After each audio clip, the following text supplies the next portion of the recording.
How to delete Instagram account. Hi guys, welcome back to our channel. In today's episode I'll be showing you the ways to delete Instagram account. So to delete your Instagram account, first thing first, log in into your Instagram account. Once you're logged in, go ahead and tap the profile icon from the bottom right hand side corner. While you're on this page, tap the try bar icon from the top and go to settings and privacy. After that, under settings and privacy, click on account center. While you're on this page, go to personal details.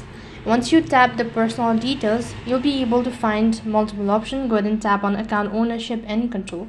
As soon as you do that, there will be two different options. So click on deactivation or delete. After that, select the particular account that you wish to delete and then select whether you want to delete or deactivate and click the continue button.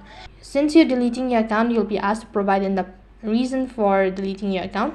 So click the continue button. Next page, you'll be able to see some sort of, and in order to delete your account, you'll be asked to provide in your password associated with your Instagram accounts. Go ahead and type in the information. As soon as you do that, your account will be deactivated for 30 days successfully. So in this way you can deactivate your Instagram account. That is all for this video. I hope the video was helpful. Make sure to like, share and subscribe to our channel. Thank you for watching. See you in the next video.